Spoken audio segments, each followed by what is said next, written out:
ఉన్న ప్రజలను ప్రభా ప్రతి కుటుంబాన్ని జ్ఞాపం చేసుకో, చేరువచ్చిన బిడ్డలు జ్ఞాపం చేసుకో. ఏ రీతిగా మేము ఈ స్థలంలో ప్రభా మరి ఒప్పుకోలు ప్రార్థన కలిగిన వారంగా ఏ విషయాల్లో సరిచేసుకోవాలన్న సంగతులు మీరు మాకు చూపించి నేర్పించమని, నిలబడి దాసుని అయోగ్యుని శిలువ రక్తం చేత కడిగి పవిత్రపరచమని, అదే రీతిగా ప్రభా నీ రక్తం చేత ప్రోక్షించమని, నా సొంత తలంపుల ఆలోచన తీసివేయమని, నిర్గమ 1:9 ప్రకారం మరి ఇర్మియా 1:9 ప్రకారం, నిర్గమ 4:12 ప్రకారమును ప్రభా మీరే నా పెదవుల హృదయాలను తాకి నీ ప్రజలకు అవసరమైన మాటలు మీరే దయచేయమని మిగల స్థలాలకు అప్పగించుకుంటూ యేసుక్రీస్తు నామములో స్తుతించి ప్రార్థించి వేడుకొనుచున్నాం తండ్రి, ఆమేన్. ఒకటి గమనించండి, మనం ప్రార్థనకు వచ్చాము, అవసరం ఉంటే తప్ప మనం అటు ఇటు తిరగడం కానీ చేయకూడదు. ఎందుకంటే ఇది ఎంతో గంభీరమైన సమయము, అత్యవసరమైతే తప్ప పిల్లలు కానీ ఉన్నస్తులు కానీ ఇది గమనించాం. సరే, ఒప్పుకోలు ప్రార్థనలో మనం ఏమి నేర్చుకోవాలి అనే విషయాలు మనం ఈ రాత్రికాల సమయంలో చూస్తాం, మరి ఉదయకాల సమయంలో మనము ధ్యానిస్తూ ఉన్నాం. ఇక్కడ యాకోబు జీవితంలో మనము చూస్తూ వచ్చినప్పుడు దేవుడు యాకోబును తల్లి గర్భంలో ఉన్నప్పుడే దేవుడు ఏర్పాటు చేసుకున్నాడు, పెద్దవాడు చిన్నవానికి దాసుడగునని. అయితే పెరిగి పెద్ద అయిన తర్వాత సమయాన్ని బట్టి అన్నను మోసం చేసి జ్యేష్ఠత్వపు హక్కును మరి పొందినవాడుగా ఉంటున్నాడు. తర్వాత తండ్రిని మోసం చేసి ఏశావుకు రావాల్సినటువంటి ఆశీర్వాదాన్ని తీసుకొని వెళ్ళాడు. సరే, ఆ విషయం తెలుసుకొని అతడు పారిపోతూ వచ్చినాడు. పారిపోయినప్పటికీ 28 అధ్యాయంలో అరణ్యములో చీకటిలో దేవుడు అతనితో మాట్లాడి మరి దేవదూతలు ఎక్కుచూ దిగుచున్న స్థలానికి బేతేల్ అని పేరు పెట్టినట్లుగా ఒక రాయి నిలిపి తిరిగి పద్దనరాముకి వెళ్ళిపోతూ వచ్చినాడు. పోయి అక్కడ లాబాను దగ్గరికి వెళ్ళడము, పెళ్లి చేసుకోవడము. ఆ లాబాను కూడా ఇతడు చేసిన మోసాన్ని బట్టి అతడు ఇతన్ని మోసం చేస్తూ వస్తాడు.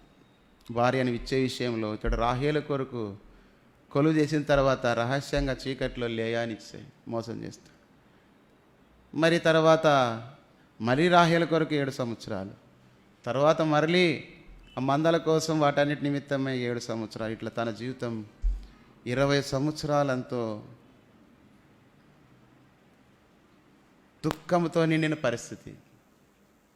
ఫ్యాన్లు తగ్గియండి, తర్వాత లైట్లు కూడా వెనక లైట్ తగ్గి వేసి తబ్బండి. బయట కూడా ఫ్యాన్లు బంద్ చేయండి, కరెంటు పోయినప్పుడు. పోయింది, ఎందుకంటే లోడ్ ఎక్కువ పోయినప్పుడు వస్తుంది. ఇది ఉంది లైట్ లేక చీకటిగా ఉంటుంది. కాబట్టి ఈ రీతిగా యాకోబు భూ సంబంధంగా ఒకవేళ అందరిని మోసం చేసి ఆశీర్వాదం పొంది ఉండవచ్చు, ఆస్తిని భార్య బిడ్డలను సంపాదించుకొని ఉన్నాడు. అయితే యాకోబు జీవితంలో లాబాను కుమారులు తమ తండ్రిని మోసం చేసి మందను విస్తరింపజేసుకున్నాడనే మాటలు విన్నప్పుడు ఇక్కడ ఉండకూడదు అని ఒక నిర్ణయం చేసుకొని బయలుదేరి వచ్చడానికి మరి బయలుదేరి రావడం, మందలను భార్య పిల్లల్ని తీసుకొని వస్తున్నప్పుడు భయం చుట్టుకొని 32 అధ్యాయంలో ప్రార్థన చేయి ఒక్కడ మిగిలిపోతూ వచ్చినాడు. రాత్రంతా ప్రార్థన చేస్తున్నప్పుడు దేవుడు అతనితో పెనుగులాడుతూ వచ్చినప్పుడు, నీ పేరు ఏమంటే నా పేరు యాకోబు అన్నాడు. అతను ఇశ్రాయేల్గా మార్చినాడు. అయితే ఇంకా వస్తున్న మార్గమధ్యలో జరిగిన సంఘటన ఏమంటే పరిపూర్ణంగా సంపూర్ణంగా బయలుదేరి రాలేదు. ఒక స్థలంలో దేవుడు షెకెములో అతను ఉండటం బట్టి అక్కడ తన కుమార్తె చెరుపబడుటను బట్టి లేవి షిమోన్ల గ్రామస్తులను చంపుట, నరహంతకులుగా మారిపోవుట, దాని ద్వారా వాళ్ళకి ద్వేషం కలుగుట, ఈ సంగతులన్నీ యాకోబు జీవితంలో దుఃఖకరమైన విషయాలు. తిరిగి మళ్ళీ అక్కడి నుంచి బయలుదేరి వస్తున్న సమయంలో 35 అధ్యాయంలో ఇప్పుడు యాకోబు జీవితంలో ప్రతిష్ఠించబడినటువంటి జీవితం లేనిది. ప్రతిష్ఠించుకొనుట అంటే డెడికేషన్ చేసుకుంటా. మనల్ని మనం హృదయాన్ని ప్రతిష్ఠించుకోవాలి. ఏం ప్రతిష్ఠించుకోవాలా? దేవా, నీకు ఆయాస్కరమైన మార్గం నా యందు ఏదైనా కలదేవుని జాగ్రత్తగా చూసుకోండి. కాబట్టి మన హృదయాన్ని మొట్టమొదటిగా దేవునికి ప్రతిష్ఠించుకోవాలి. రెండవది, మన కుటుంబమును దేవుని కొరకై ప్రతిష్ఠించుకోవాలి. మూడవది, మన ఇంటిని దేవుని కొరకై ప్రతిష్ఠించుకోవాలి. తమ కుటుంబంలో ఉన్న వారందరి, ప్రభువా, ఈ బిడ్డలను లేదా ఈ కుటుంబం నాకు ఇచ్చినావు, వీరి ద్వారా నేను ఏ ఉద్దేశం కలిగి నాకు ఇవి దయచేస్తూ వచ్చినావో దాని ప్రకారం నేను జీవించినట్లుగా చేయనట్ల సహాయం దయచేయమని ప్రతిష్ఠించుకోవాలి. మనల్ని ప్రతిష్ఠించుకునేదే ఈ యొక్క బలిపీఠం యొక్క అనుభవం. ప్రభు చిత్తం అయితే అది బలిపీఠం అంటే ఏమిటి, బలిపీఠంలో రకాలు ఏమి, ఎందుకు కడతారు, ఎవరెవరు కట్టారు, కట్టిన దాంట్లో ఉన్న సత్యం ఏమనే విషయాలు మళ్ళీ ఎప్పుడైనా బైబిల్ స్టడీలో మీకు చెప్తాను. బలిపీఠం అంటే ఏమర్థం అంటే దేవుడు మానవుడు కలుసుకునే స్థలం. మీకు ఇక్కడే యాకోబు ఒక పండుకున్నప్పుడు దేవదూతలు ఎక్కుచూ దిగుచున్నట్టు ఒక నిచ్చెన కనపడింది. అంటే ఆ స్థలము మానవుల యొక్క అర్పణలు దేవదూతలు తీసుకొని పోతున్నాయి. దేవుడిచ్చిన ఆశీర్వాదాలను ఏం తీసుకొని వచ్చి భూమి మీదకి తీసుకొని వచ్చి వారికి ఇస్తున్నాయి. అంటే బలిపీఠం అనుభవం అంటే ఈ బలిపీఠం అనుభవం ఏమంటే దేవుడు మానవుడు కనుగొనే స్థలం, కలుసుకునే స్థలం. అది ఆరాధన కానీ ప్రార్థన కానీ. బలులు రకాలు 7 రకాల బలు ఉండేది, మళ్ళీ అది వేరే. నేనేమంటానంటే ఇక్కడ బలిపీఠము యాకోబు ఇప్పుడు కట్టినటువంటి అనుభవం 35 మాట ఉంది. అతడు తన సహోదరుని ఎదుట నుండి పారిపోయినప్పుడు దేవుడు అక్కడ అతనికి ప్రత్యక్షమైన కనుక అక్కడ బలిపీఠమును కట్టి ఆ చోటికి ఎల్ బేతేల్ అను పేరు పెట్టాను. ఎల్ అంటే యెహోవా, బేత్ అంటే మందిరము, ఎల్ అంటే మళ్ళా దేవుడు. అంటే మందిరానికి ముందో వెనక ఎవరున్నారు? ఎల్ అంటే యెహోవా, బేత్ అంటే మందిరము, మళ్ళా ఎల్ వస్తుంది అనమాట, బేతేల్. అంటే ఇది దేవుని మందిరమే కానీ వేరొకటి కాదు అని యాకోబు అన్నాడు. అది ఎల్ బేతేల్ అంటారు. అంటే మామూలు బేతేల్ అనేది కేవలం మందిరమే. ఎల్ బేతేల్ అనేది తన తాను దేవునికి ప్రతిష్ఠించుకొనుట, అంటే పరిశుద్ధపరచుకొనుట, తన తాను దేవుని కొరకై ప్రతిష్ఠించుకొనుట, అర్పించుకునేదాన్ని మనం ఇక్కడ చూస్తూ వస్తాం. ఒక ఆయన అన్నాడు, మీ మందిరం పేరు ఏమన్నా అంటే బేతేల్ అన్నా. బేతేల్ అంటే బేది చేస్తే అన్నీ అవే ఉంటాయి అన్నాడు. ఏటు ఉంటాయి? బేది చేసి తేళ్ళు ఉంటాయి అని. అంటే దేవుని మందిరాన్ని గురించి అట్లా అనకూడదు కదన్నా అన్నాను. అంటే జనరల్గా చెప్తా. కాబట్టి ప్రియులరా, మనము దేవుని కొరకే మనల్ని మనం ప్రతిష్ఠించుకుంటే తప్ప దేవుని ద్వారా మనము మేలులు పొందలేము. ఇక్కడ ఎల్ బేతేల్లో యాకోబు పూర్తిగా తాను, అందుకే అంటాడు, నేను నా పితరుల వల్లే నేను జీవించలేకపోతుంది. ఎందుకంటే యాకోబు భూ సంబంధమైన వాటి కొరకు ఎంతో ప్రయాసపడినాడు. పేరుకేమో యాకోబు, అబ్రహాం, ఇస్సాకు, యాకోబుల దేవుడుగా పిలువబడే దాని విషయం చూసినప్పుడు అబ్రహాం గొప్ప విశ్వాసులకు తండ్రే, ఇస్సాకు అతని కుమారుడే, ప్రార్థనాపరుడే, తండ్రికి విధేయ చూపిన వాడే. అటువంటి వాని కుమారుడు ఇతడు యాకోబు. పేరు బాగుంది, వంశం బాగుంది, దానికి సంబంధించినటువంటి విషయాలన్నింటిలో చూడ్డానికి వినడానికి బాగుంటున్నాయి. కానీ అయితే మనుషులు పై రూపం లక్ష్య పెట్టవచ్చును, కానీ దేవుడు హృదయమును లక్ష్య పెడతాడు. యాకోబు జీవితంలో బయటికి యాకోబు అని బాగుంది, కానీ అతని అంతరంగ జీవితంలో చూస్తే ఏముందంటే యాకోబు మోసగాడుగా ఉంటున్నాడు. తన మోసం చేత సొంత సహోదరులు మోసం చేసినాడు, సొంత తండ్రిని మోసం చేసినాడు, ఆఖరికి చివరికి పిల్లినిచ్చిన మామను కూడా విడిచిపెట్టలేదు. ఆయన కూడా ఏం చేసినాడు? మోసం చేసినాడు.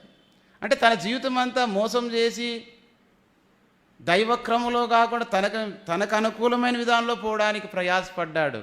అయితే దానివలన ప్రయోజనం లేదు, దుఃఖం.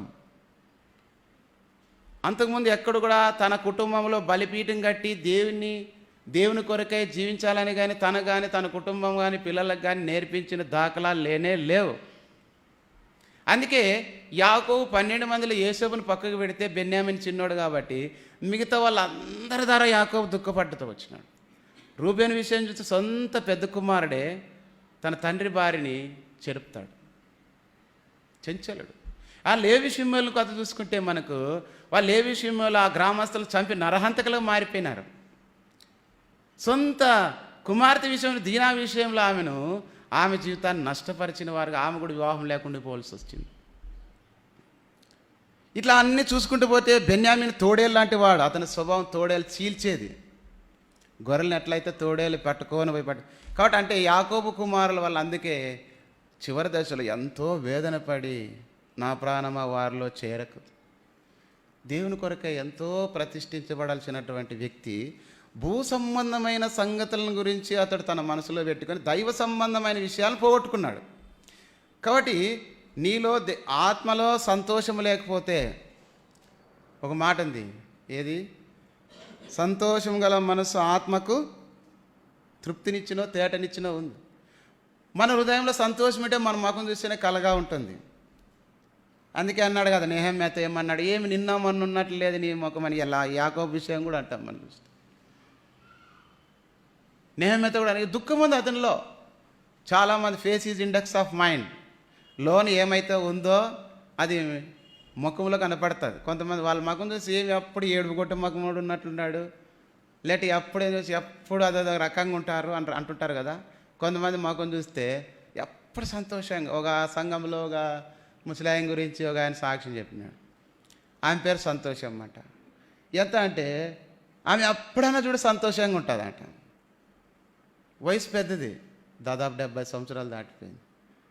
కుమారుడు ఏమైందంటే పెళ్ళై కొద్ది కాలం అయిన తర్వాత మతి స్థిమితలకు ఎక్కడో వెళ్ళిపోయినాడు. కానీ ఆ బాధ కూడా లేకుండా సంతోషంగా ఉందంట. దేవుడు ఉన్నాడని తిరిగే రాలేదు. ఆ విషయం ఎరిగినప్పుడు ఆ కోడలు మరి ఆమెను ఎన్నో రకాలుగా తిట్టేది, ఇబ్బంది పెట్టేది, అన్నీ చేసినా కూడా ఆమె మానకుండా దేవుని మందిరానికి వచ్చేది, సంతోషంతో గడిపేది. తర్వాత ఏదైనా తెస్తే తప్ప ఆమెకు అన్నం పెడతాదని చెప్తే ఒక మామూలు షాప్ ఉంటుంది కదా, అట్లా షాపులో ఆ బియ్యము తర్వాత అవి చెరిగిచ్చి క్లీన్ చేయించి అవి చేయించేసి వాళ్ళు ఇచ్చే డబ్బు తీసుకొచ్చి ఇంట్లో పెడితే కోడలు అన్నం పెడుతుంది. అప్పుడు కూడా ఆమె సనగలేదంట. ఒకవేళ ఆమె ఏది లేనప్పుడు, అనారోగ్యం వచ్చినప్పుడు, ఇట్లాంటి పరిస్థితులు ఏర్పడినప్పుడు కూడా కోడలు ఏం పెట్టుకుపోయినా దేవుని మందిరంలోకి వచ్చి పని చేసి ప్రార్థన చేసుకుని ఎవరిని పెడితే తినేయడం లేక పడకూడదు.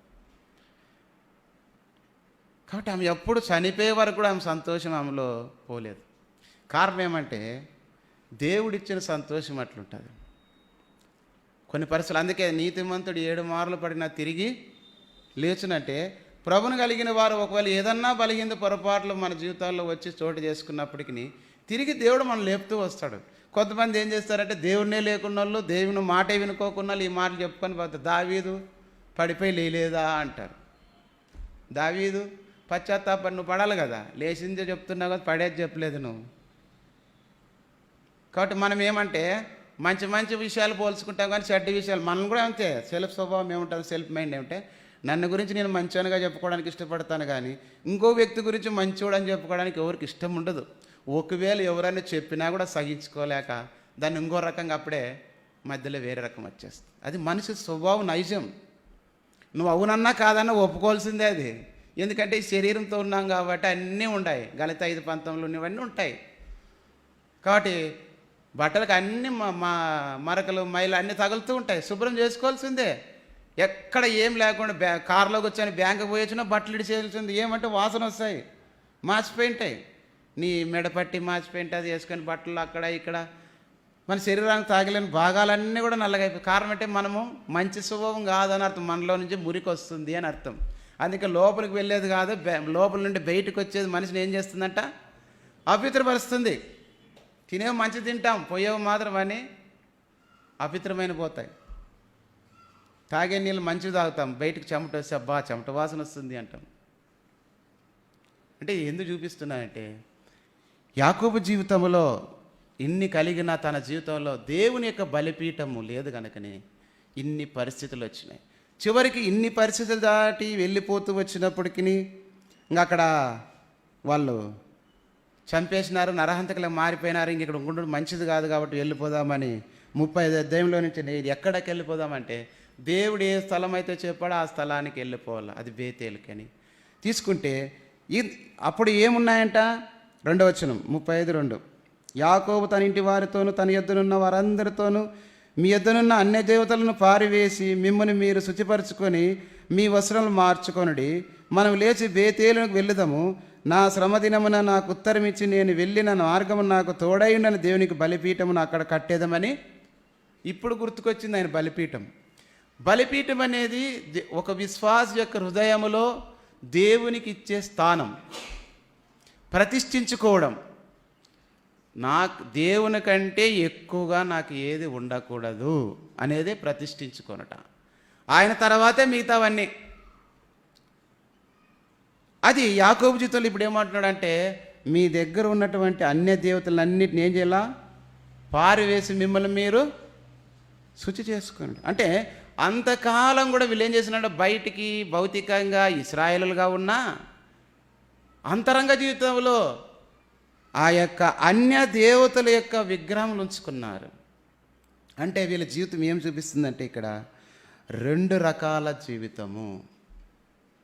అందుకే పాటలు పాడేటప్పుడు కూడా మీరు చాలామంది గమనిస్తాం, ఏ పాటల గురించి శ్రద్ధ కానీ దాని గురించి చాలా వర్తమానానికి సంబంధించిన మనం సిద్ధపరచుకొని పురుకొల్పుకోవడానికి పాటలు పాడతాం.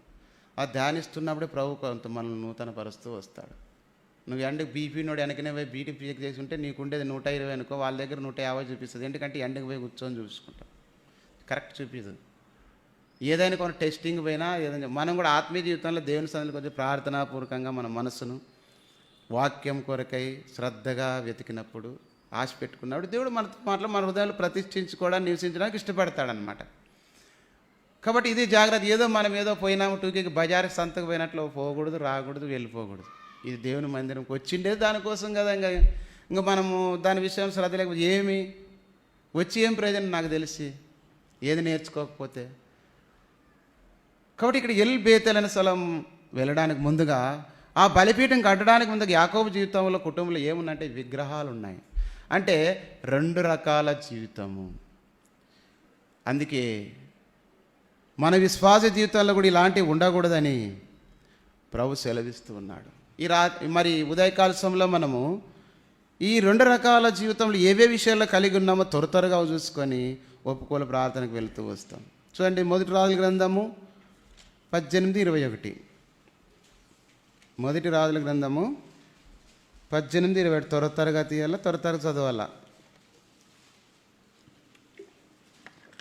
రాత్రి నిద్ర తక్కువైంటే పోయినాక పండుకోండి, ఇప్పుడు మెలకుగా ఉండండి.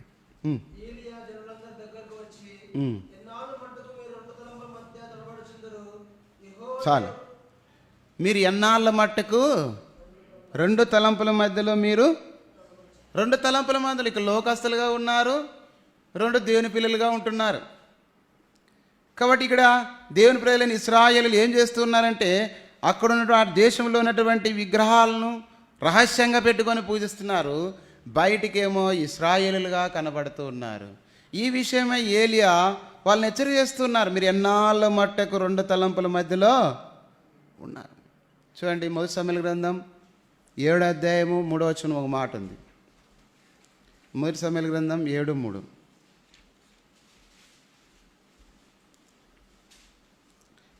అంతటా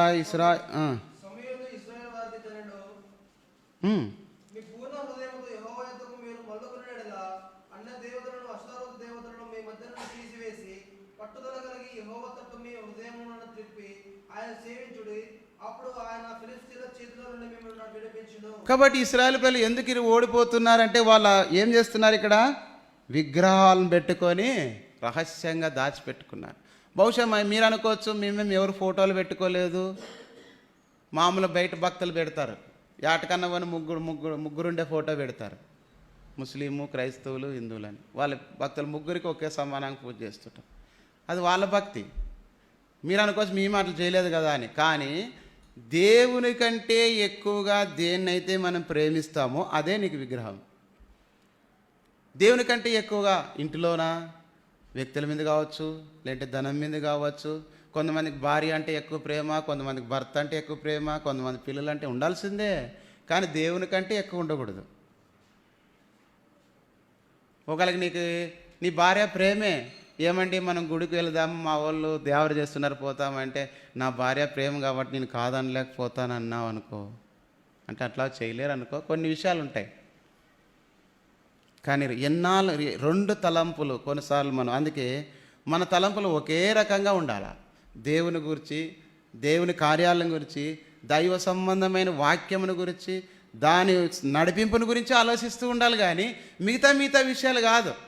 అది లోకస్తులది. నా తలంపులు మీ తలంపులు వంటివి కావు. కాబట్టి మనం రెండు తలంపుల మధ్యలో ఉండకూడదని. కాబట్టి ఇంతకాలంగా ఒకవేళ నువ్వు రెండు రకాల జీవితం, రెండు తలంపులు కలిగి ఉంటున్నామో, మందిరానికి వచ్చినప్పుడు ఒక రకంగా, బయటికి వెళ్ళినప్పుడు ఒక రకంగా, ఆరాధన ఒక రకంగా చేస్తున్నావు, నీ జీవితం ఒక రకంగా ఉంది. ప్రార్థన ఒక రకంగా చేస్తున్నావు, నీ ప్రవర్తన ఒక రకంగా ఉంది. కాబట్టి బయటికి ఒక రకంగా నడుచుకొనిచున్నావు, నీ ప్రవర్తనలో అంతరంగంలో ఒక రకంగా ఉంటున్నావు. కాబట్టి నీ తలంపుల్లో ఏముంది? యూదా ఇస్కరియోతు రహస్యంగా ఒక తలంపు కలిగి ఉన్నాడు, యేసు ప్రభువుని అప్పగించాలా అని. బయటికి మాత్రం ఏమి ఎరిగిన వాళ్ళకి వచ్చి ఆ బలలో పాల్గొంటూ ఉన్నాడు. అది నీకే నష్టం. రెండు తలంపులు మానుకోవాలా. ఇది మొదటి తలంపు. రెండవది మనం చూసినట్లయితే చూడండి, యాకోబు పత్రిక 4వ అధ్యాయం 8వ వచనం. ఇక్కడ ద్విమనస్కులు అనుంది.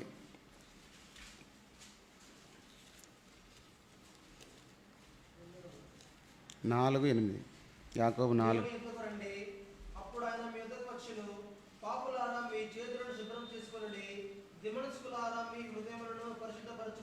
కాబట్టి ద్విమనస్కులారా అంటే రెండు మనసులు మీకు ఎట్లుంటాయి? రెండు రకాల మనసులు.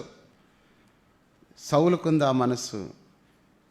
సమూయేలు దగ్గరికి వచ్చినప్పుడు, లేదంటే దేవుడు తను హెచ్చరిక చేసినప్పుడు సౌలుకి ఏమంటాడంటే, దావీదు విషయంలో, దావీదా నాయనా నువ్వు యెహోవా యుద్ధంలో జరిగిస్తావు అంటున్నాడు.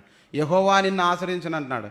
కానీ అనిన తర్వాత నెక్స్ట్నే దావీదుని చంపడానికి పూనుకుంటున్నాడు. ద్విమనస్కులు. కొంతమంది ఇట్లే ఉంటారు, ప్రైజులాడు చెప్పినట్లే ఉంటుంది, మాట్లాడినట్లే ఉంటుంది, భోజనం చెప్పు అన్నట్లే ఉంటుంది, తినన్నట్లే ఉంటుంది, కలిసి ఉన్నట్లే ఉంటుంది, అన్నీ బాగానే ఉంటాయి. రెండు మనసులు ఉంటాయి లోన. అందుకే వాడు తినుము తాగును అనే కానీ హృదయంలో లెక్కించుకోమంటారు. కొంతమంది అట్లా కూడా ఉంటారు చాలామంది. కాబట్టి ప్రియులారా, ద్విమనస్కులు దేవుని దృష్టిలో వాళ్ళ పాపమే. ఒకవేళ దేవుని ఎరిగి ఉండి కూడా నీ మనసులో ఇంకా ద్విమనస్కులు అంటే అర్థం ఏమంటే అవిశ్వాసం అని కూడా చెప్పవచ్చు. రెండు రకాల మనసు, దేవుని నమ్మలేని స్థితి. కాబట్టి మీలో మొదటిది రెండు తలంపులు ఉండకూడదు, రెండవది రెండు రకాల మనసు కూడా ఉండు. కొత్త మనసు సౌలుకు వచ్చింది అన్నారు. మూడవది మనం చూసి ఎజ్కేల్ గ్రంథం 21:19. ఈ తలంపులు గుర్తు చేసుకొని ఒప్పుకొని ప్రార్థన చేయాలి, ఎందుకంటే వివరించడానికి టైం ఎక్కువవుతుంది కాబట్టి. 21:19.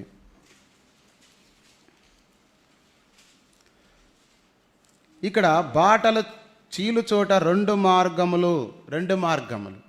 మన జీవితంలో అనేకమైన పర్యం రెండు మార్గాలు ఎంచుకుంటాం. ఇదే అదే, అదే ఇదే, ఇది చేస్తామా అది చేస్తామా, అట్లా చెప్దామా ఇట్లా చెప్దామా, కాబట్టి ఇక్కడ పోదామా అక్కడ పోదామా, వాళ్ళకి చెప్పుదామా వీళ్ళకి చెప్పుదామా అని రెండు రకాల జీవితం. కాబట్టి అది దేవునికి ఎంత మాత్రం కూడా రెండు రకాల మార్గాలు. కాబట్టి మనం పాడబోయే పాటల్లో ఇవన్నీ ఉన్నాయి, మీకు విన్నాలు రెండు తలపులు. కాబట్టి మనం అనేకమైన పర్యాయం రెండు రకాల మార్గం. అందుకే భక్తిహీనులు తమ మార్గములను చూడండి. ఇర్మియా గ్రంథం 6వ అధ్యాయము, ఇర్మియా గ్రంథం 6వ అధ్యాయంలో కూడా ఒక మాట ఉంది, 16 అనుకుంటాను, ఒక మాట చూసి 6:16. యెహోవా ఇలాగ సెలవిస్తున్నాడు, మార్గములలో నిలిచి చూడి, పురాతన మార్గం గురించి విచారించుడి, మేలు కలుగు మార్గం ఏదని అడిగి అందులో నడుచుకోండి, అప్పుడు మీకు నెమ్మది. కాబట్టి ఏ మార్గమో నువ్వు ఎంచుకొని నీకు నెమ్మది కలగాలంటే దేవుని అడుగు, దేవుని వాక్యం చదువు, ఏ మార్గం కరెక్ట్ అది. కొంతమంది ఒక అమ్మాయి విషయంలో, వివాహ విషయంలో మాట్లాడుతున్నారంట. వాళ్ళ ఆయన ఏమన్నాడంట, నాయన అమ్మ ఒక అబ్బాయి ఇట్లున్నాడు, పలానా జాబ్ చేస్తున్నాడు, ప్రార్థన చేసుకో, దేవుని చిత్తమైతే మరి వివాహం చేద్దాము అని ఆయన చెప్పిన. వాళ్ళ అమ్మ లేదు మా తమ్ముని కొడుకున్నాడు కాబట్టి మీ వానికి వెళ్ళని ఆయన చెప్పుకో, ప్రార్థన చేసుకొని ఏం చెప్పిందంట. తర్వాత ఈ పాపకు చూస్తే దైవ సేవకుడు చెప్పినాడు, అమ్మ పలానా చోట ఆత్మీయంగా పలానా అబ్బాయి ఉన్నాడు, ప్రార్థన చేసుకో అని చెప్పినాడు. ఏం చేయాలో అర్థం కావట్లేదంట. చివరికి ఆ మూడు కాకుండా దేవుడు అమ్మాయికి దేవుని చిత్తం బయలుపరిచిన విషయం చెప్పినప్పుడు కొద్దిగా అటు ఇటు కొన్ని పరిస్థితులు జరిగిన తిరిగి దాని దేవుని చిత్తానికే లోబడ్డానికి. కాబట్టి ఏం చెప్తున్నా అంటే మేలు కలిగే మార్గం ఏదో అది మనం గ్రహించాలా. నేను చేసే మార్గం, నేను వెళ్ళే మార్గం, పాపుల మార్గంలో మనం వెళ్ళకూడదు. దేవుని వాక్యం ఉంది కదా. కాబట్టి అనేకమైన పర్యాయములు అన్యజనులతో కలిసి అన్యజనులు చేయ కార్యాల కొరకై మనము వారి వెంట వారి పరిస్థితుల్లో పాలు పొందేవారుగా మనం ఉండకూడదు. మన మార్గం అది కాదు సుమా. కాబట్టి మన మార్గం జీవ మార్గం, పాప మార్గం కాదు. కాబట్టి రెండు మార్గాలలో మనం ఉండకూడదు. మందిరానికి వచ్చినప్పుడు ఒక రకంగా ఒక మార్గంలో నడిచినట్లుగా, బయటికి పోయినప్పుడు ఆఫీసులు పోయినప్పుడు పనులకు పోయినప్పుడు లేదా మనం తిరిగే వాళ్ళ మధ్యలో ఒక రకంగా ఒక మార్గంలో ఉండకూడదు. ఇదే అదే అనకూడదు. అదే రెండు రకాల మార్గము. దాన్నే వేషధారణ అంటారు. వేషధారణ వేషధారులు పరలోక రాజ్యంలో ప్రవేశించరు. కాబట్టి మూడోది వచ్చినప్పుడు మూడవ విషయం మనం చూసినప్పుడు రెండు మార్గాలు మన జీవితంలో ఉండకూడదు. నాలుగో విషయం మనం చూసినప్పుడు చూడండి, మత్తయి సువార్త 5:37.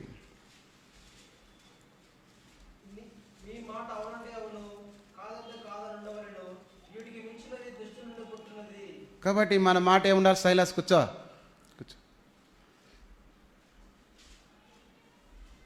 నీ మాట అవునంటే అవును, కాదంటే కాదు అని ఉండాలి. అంటే ఒకే మాట ఉండాలా. ఇక్కడ ఈ మాట, అక్కడ ఆ మాట ఉండకూడదు. యాకోబు ఏం చెప్పినాడు వాళ్ళ నాయనతో దీవించేటప్పుడు? నీ పేరేమంటే నా పేరు ఏశావు అన్నాడు. మళ్ళీ చివరి దశలో నీ పేరేమంటే ఏం చెప్పినాడు? దేవునితో ఏం చెప్పినాడు? యాకోబు అని. ఇక్కడేమో తండ్రితో ఏశావు అని అబద్ధం చెప్పా, ఇక్కడ దేవునితో యాకోబు అని. మనం కూడా ఎట్లుంటాము? ఈడొక మాట, ఆడొక మాట, భార్యతో ఒక మాట, భర్తతో ఒక మాట, మందిరంలో ఒక మాట, బయటకు ఒక మాట. ఇవన్నీ రెండు నాలుకలు మనం చూస్తాం అన్నమాట. రెండు రకాలుగా మాట్లాడే వ్యక్తిని గురించి దేవుని వాక్యంలో దుష్టుని నుండి పుట్టింది. మన మాట, దేవుని పిల్లలం కదా, ప్రభు మనలో నివసిస్తున్నాడు కదా, మన మాటలు ఖచ్చితమైనది ఏదో, తెలిసింది ఏదో అదే మాట్లాడడానికి ప్రయత్నించాలి. దానికి ఇంకా రొంత తిరుగువాతేసి తాలింపేసి వాసన పెట్టకూడదు. కొంతమంది ఒకటి తెలిసి ఏం చేస్తారు, దానికి ఇంత తాలింపేసి ఇంకా రొంత వాసన పెట్టి ఊరందరికీ ఆడ తిరుగువాత పెట్టినారనే తరలి చేస్తారనమాట. మాటలు అల్లకొని పోతాయి. కొండగానే మాటలు ఏమైపోతాయి? గాలి వీచినట్లు ఎగిరిపోతుంటాయి, కొంపలు ముంచుతాయని ఉంది ఇర్మియా గ్రంథం అధ్యాయంలో మీరు చదివితే. ప్రతివాడు తన సహోదరుని కొంపు ముంచుతున్నాడంట. కొండగాని పని అంటే కొండ ఎత్తుకొని తిరుగుతుంటాడంట. ఎవరిని ముట్టిస్తున్నా అని. అంతవరకు అదే మనం వింటుంటాం. అప్పుడు తేలు అంటదంట, అని ముట్టొచ్చేసినాను కాళ్ళకు నీళ్ళు అని భార్యని అడుగుతుందంట. అదేం నిజం కాదు. దాని స్వభావం ఏమంట? ఎవరినొవరిని ముట్టాల. కాబట్టి మనం కూడా కొన్నిసార్లు ఇలాంటి జీవితం కలిగిన వారుగా ఉండకూడదు. నువ్వు చేసే ప్రార్థన, ఆరాధన దేవుని కోసం అర్పించే అర్పణలు దేవుడు ఏవి కూడా అంగీకరించు. ఎందుకంటే నువ్వు దుష్టుల్లో ఉండి, ఒక ఆయన రోజు కానుకలు వేసిపోతున్నాడంట. ఇచ్చినప్పుడు ఆ నోట్లకి రక్తం వస్తుంది, కనపడదంట. ఎవరో ఒక వ్యక్తి వస్తున్నాడు, డబ్బులు వేసిపోతున్నాడు. తర్వాత అది ఎవరని ఒక రోజు వండుకొని ఎట్టుకేళ్ళకి ఆయన అతన్ని ఇంకా అందరు చివరి సమయం ఉండగానే వెళ్ళిపోతున్నాడు.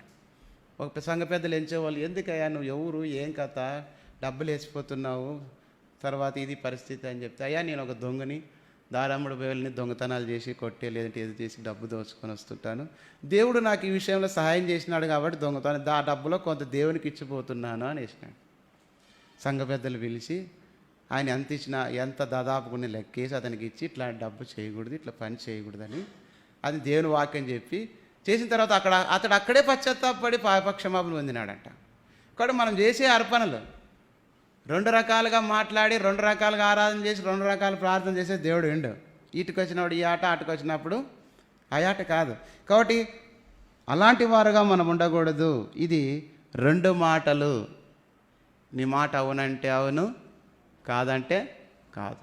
ఒకవేళ నీకు తెలిస్తే అవును నిజమే ఉండాలి, ఇది మంచిది కాదని చెప్పి, తెలియకపోతే నాకు తెలియదు ఆ విషయం, అంతేగాని చెప్తే కదా తాలింపులు పెట్టద్దండి అని. కానీ మనకేమంటే ఎక్కువ మనుషుల స్వభావం అంటే తాలింపు ఎక్కువ పెట్టేది ఆలోచన. ఐదవది మనం చూసినప్పుడు కీర్తనలు 143 కీర్తనలు 143.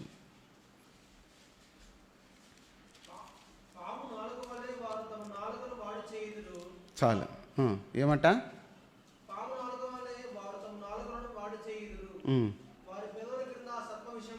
పాము నాలుకలకు ఎన్నుంటాయి? పాముకి 2 నాలుకలు ఉంటాయి.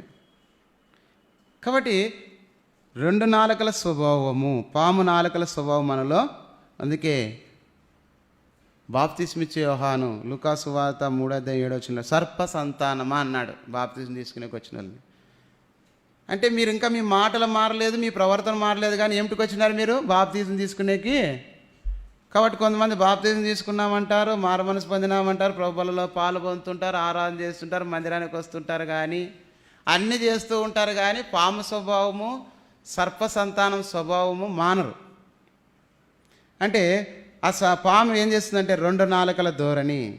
అందుకే ఇది యాకోబు భక్తుడు ఏమన్నంటే 4:11 ఒక మాట అన్నాడు. యాకోబు పత్రిక 4:11.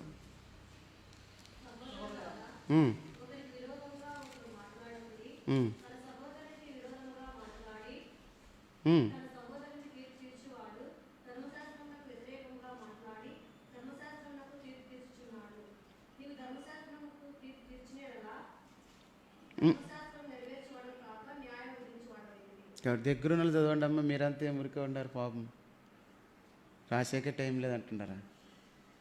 చదవండి మీరు యవనస్తులు. ఏం జాన్ చదువు, ఇప్పుడు కాదు చదవమన్నప్పుడు, చదివిన టైం ఎక్కువ అవుతుంది. కాబట్టి సహోదరుల విషయమే మనం విరోధముగా మాట్లాడకూడదు. జాక్ పూనాన్ అనే దైవజనుడు భక్సింగ్ గారితో వివాహం చేసుకున్నాడు. ఆయన డాక్టర్, తర్వాత సేవకు వచ్చి మంచి సేవలో ఉన్నారు వాళ్ళు. ఆయన చెప్పినటువంటి వాళ్ళ కాలం యూట్యూబ్లో ఒక సందర్భాన్ని బట్టి ఆయన ఫ్యామిలీ ప్రేయర్ విషయం చెప్తూ, వాళ్ళ పెళ్ళైన కొత్తలో 2 భార్యాభర్తలు తీర్మానం చేసుకున్నారంట. ఏ వ్యక్తిని గురించి కూడా మనము మన కుటుంబంలో సంఘమును గురించి కానీ, ఇతర విశ్వాసుల గురించి కానీ, మన ఇంటి వారి దగ్గర కానీ, మన పిల్లల దగ్గర కూడా మాట్లాడకూడదని. ఇప్పుడు 45 ఏళ్ళు అయిందంట వాళ్ళ పెళ్ళి. 50 ఏళ్ళు మొన్న చేసినారు, ఫంక్షన్ చేసినారు, 50 ఇయర్స్ అయిపోయిందని. ఇంతవరకు కూడా ఏ సంఘ విశ్వాసుని గురించి కానీ, సంఘం విషయాల గురించి ఇంట్లో వాళ్ళిద్దరు భార్యాభర్తలు మాట్లాడుకోలేదట. అందుకే 4 కొడుకులు ఆయనకి, 4 దైవికంగా ఎదిగినారు. అంటే మనం ఇతరుల గురించి మన ఇంటిలో ఎప్పుడైనా సంఘంలో కానీ ఇతర వ్యక్తులు మాట్లాడుతున్నామంటే నీ ఏలు తీసుకొని నీ కంటిని పొడుచుకుంటున్నావు అని అర్థం. కారణం ఏంటంటే ఆ మాటలన్నీ నీ పిల్లలు వింటారు, దాని ద్వారా నీ పిల్లలు నష్టపోతారు. ఒకవేళ నువ్వు వాళ్ళు మాట్లాడింది నువ్వు వినిండొచ్చు, వాళ్ళు మాట్లాడిండొచ్చు, అది దానివల్ల నష్టం ఎవరికి ఎక్కువ ఉందంటే ఇతర వ్యక్తుల గురించి, బలహీనతల గురించి, సమస్యల గురించి మన కుటుంబంలో ఇతర వ్యక్తులతో మాట్లాడితే ఆ వ్యక్తుల్ని బలహీనం చేసిన వాళ్ళు అవుతాం. ఒకవేళ అంత ఇంత దైవికంగా లేని వ్యక్తుల ద్వారా ఇంకొక వ్యక్తిని గురించి మాట్లాడితే ఆ వ్యక్తి ఆత్మ రక్షించబడ్డానికి అడ్డబండగా నువ్వు తయారు చేసినావు అని అర్థం. ఆ వ్యక్తి వినడు, తొందరగా మారు మనసు పొందడు. ఆ వ్యక్తి రక్షణ లేకపోతే దేవుడు నిన్ను ఉత్తరవాదిగా ఇస్తాడు. నీ పిల్లలైనా సరే, నీ భార్య అయినా సరే, నీ భర్త అయినా సరే, నీ తల్లిదండ్రులైనా సరే, వాళ్ళు ఎదుట మన నాలుకలు జాగ్రత్తగా ఉంచుకోవాలి. కాబట్టి దేవుని వాక్యంలో ఒక చోటు ఉంది, నీ కౌగిట పండుకున్న దాని ఎదుట కూడా మాట్లాడకూడదు. అంటే కౌగిట పండుకున్న భార్యతో కూడా నీ మాటలు చెప్పకూడదు అని వాక్యం. అడిగినా కూడా ఇది నాలో ఏమైపోయిందంటే అక్కడ చూసినా ఏమి ఫోన్ వస్తేనే ఎవరు చేసింది ఏమంట అంటే మొత్తం వీళ్ళింట్లోనే అసెంబ్లీ పెడతారన్నమాట పెండ్లమ్మ కూడా. అందుకే ఆ పెండ్లమ్మ కూడా అసెంబ్లీ మాట్లాడితే పిల్లలు వింటారు, మిగతా సభ్యులు ఎమ్మెల్యేలు ఉన్నట్ల. వీళ్ళు పోయి ఏం చేస్తారు, వీళ్ళు ఇంకో పార్లమెంట్ పెడతారు. ఆ సంఘాసులు ఇట్లా అంటే, ఆ ఇట్లా అంటే, ఆయన ఇట్లా అంటే, లాస్ట్కి అసెంబ్లీ పార్లమెంట్ ఇప్పుడు మన టీవీలో చూసి కొట్లాడుకునే మాటలు వచ్చినట్లు ఉంటుంది. అంత ఏం విలువ ఉండదు. వాళ్ళే అక్కడ పనికి మాలని ఇట్లా కొట్లాడతారని అసెంబ్లీలో కొట్లాడిన వాళ్ళ గురించి అంటాం. ప్రజల గురించి ఏదైనా మాట్లాడమంటే నువ్వు ఇట్లు కదా, ఆడ దుడ్లు తిన్నావు కదా, ఆవి చేసినావు ఇది అంటున్నారు, కానీ ప్రజల కోసం నిర్ణయం చేయమంటే కొట్లాడుకునేది సరిపోయింది వాళ్ళకి. అదంతా మండబ్బే, అసెంబ్లీ కట్టేది, ఫ్యాన్లు వేసేది, కార్లు పోయేది అంతా మండబ్బే. వాళ్ళ అమ్మాయిల ఆయన సొమ్మేం కాదు, ముఖ్యమంత్రులు ఎమ్మెల్యేలది. మన సొమ్మిదిని ఏం చేస్తున్నారని వాళ్ళ విషయాలు మాట్లాడుకుంటున్నారు. ఆడ ప్రజల కోసం నిర్ణయం చేసి మా నియోజకవర్గానికి ఏం అవసరం ఉంది, ప్రజలకి ఇక్కడ పంటలు ఏం పండుతాయి, ఉదాహరణ టమోటాలు బాగా పండుతాయి అనుకో, ఇక్కడ టమోటా జ్యూస్ ఫ్యాక్టరీ, ఊరగాయ ఫ్యాక్టరీ పెడితే ఈ ప్రజలు ఈ పొలాలన్నీ అభివృద్ధి పొందుతాయి. కొన్ని చోట్ల సీనా పండ్లు పడతాయి, కొన్ని చోట్ల మామిడి పండ్లు పడతాయి, కొన్ని చోట్ల వరి ఉంటుంది, రైస్ మిల్ పెడతాయి. అంటే ఆ ప్రాంతంలో బాగోగుల గురించి ప్రజలకు డ్రై ల్యాండ్ ఉంటుంది, వాళ్ళు ఏం పని లేనప్పుడు వాళ్ళకి ఫ్యాక్టరీలు కట్టాలా. ఇట్లా ఆలోచన చేయమంటే ఏదో వీళ్ళకి బిచ్చి వేసినట్లు ఇంత వేసి దానికోసం వీళ్ళు పేపర్లు పట్టుకొని తిరిగేకే అవి నిలబడిందిలే ఉపయోగిందిలే పెండ్లాంకి డబ్బులు వేసే మొగుడు తాగేకి ఇప్పించుకొని పోతాడు, ఏం ప్రయోజనం ఏం లేదు దాని నుంచి. ఇంకో అదే మీద కొట్టి కూడా గుంజుకొని పోతాడు. ఈకపోతే ఇంట్లో అప్పుడే రభస, టీవీ రిలే చూడాల్సి వస్తుంది. మీరు చూస్తూనే ఉండండి, టీవీలో న్యూస్ వస్తాయి. ఇంకా ఈ తలకాయ బాగా కొట్టినాడు ఏంటికంటే 2000 అడిగితే ఇవ్వలేదంట. ఇట్లావన్నీ జరుగుతాయి. డబ్బు మనుషుల్ని ఏమైనా చేపిస్తుంది. ఎవరైనా సరే, సొంత కుమారుల తనలు చంపిన వాళ్ళు ఉన్నారు డబ్బు కోసం, భార్య భర్తను చంపిన వాళ్ళు ఉన్నారు. ఇవన్నీ చెప్పుకుంటూ చాలా ఉన్నాయి మన టాపిక్లు. కాబట్టి మన తలంపు ఇక్కడ ఏమంటే 2 నాలుకలు. అందుకే దేవుని వాక్యంలో యాకోబు అంటాడు, నాలుక బహుగా అదురుతుందంట, ఇది ఊరికే ఉండదు అది. అందుకే పొద్దున్నేసే పండ్లు, కండ్లు, చెవులు, వీపు అన్నీ మొక్కుతాయంట దీనికి. స్వామి నువ్వు జాగ్రత్తగా ఉండు. ఏంటికి మాటల లోనికి తెచ్చుకుంటే చెంపకిడిసే పండ్లు రాలిపోతాయి. సెంతమ్మ పండు నొప్పి వచ్చి డాక్టర్ దగ్గర పోలా.